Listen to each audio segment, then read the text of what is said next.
আসসালামু আলাইকুম বন্ধুরা, সকালটা শুরু হলো শিয়াশির দিয়ে।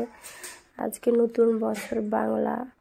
বন্ধুরা, তোমরা সকলে ভালো থেকো, সুস্থ থেকো। দেখো, নববর্ষ উপলক্ষে আমার বর আমাকে সারপ্রাইজ দিচ্ছে। আমি তো দেখে অবাক। আমার বাড়িতে চলে এসেছি 1 কিলো চিয়া সিড। দেখো, এটা হচ্ছে চিয়া সিডের বক্স। 1 কিলো চিয়া সিড চলে এসেছে। আমি ভীষণ খুশি। এতগুলো চিয়া সিড তো আমার লাগবে না বন্ধুরা, তাই বরকে বলেছি 1/2 কিলো রেখে দিয়ে 1/2 কিলো ওর ফ্রেন্ডের দিবে বলছিল, তাদের দিয়ে দিতে। সব বন্ধুরা, শিয়াশাটে প্রচুর গুণ, যেটা খেলে শরীরে এক্সট্রা এনার্জি পাওয়া যায়। দেখো বন্ধুরা, এবার আমরা চলে এসেছি গরিবপুরে। তোমাদের যে বলেছিলাম অ্যাক্সিডেন্টে মারা গিয়েছে, তাকে দেখতে। দেখো, বাড়ির লুকটা জাস্ট খুব সুন্দর। এটা আমাদের একজন আত্মীয়র বাড়ি।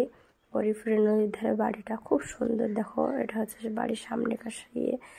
এটা হচ্ছে বাড়ির সামনে যে উঠোন, সেটাও সুন্দরভাবে ঘেরা হয়েছে। এখানে যদি ফুলের গাছ লাগানো যায়, খুব সুন্দর লাগবে। বন্ধুরা, আমরা ওখানের কাজ বাজ সেরে দেখো বাড়ি ফিরছি। লাইটগুলো দেখো কত সুন্দর। সকাল সকাল ছেলের জন্য চাউমিন, টেস্টি টেস্টি চাউমিন রান্না করে নিয়েছি। তারপর বাড়ির রেগুলার রান্না দেখো, আলুর তরকারি। তারপরে ছিল টক ডাল, ছেলের জন্যে নর্মাল ডাল। গরমে টক ডাল খেলে খুব ভালো লাগে বন্ধুরা। আর ছিল সজনে ডাঁটা ভাজা। দেখো, মশলাগুলো একটু পোড়া পোড়া হয়ে গিয়েছে। বন্ধুরা, ভিডিওটি যদি ভালো লাগে লাইক, কমেন্ট, সাবস্ক্রাইব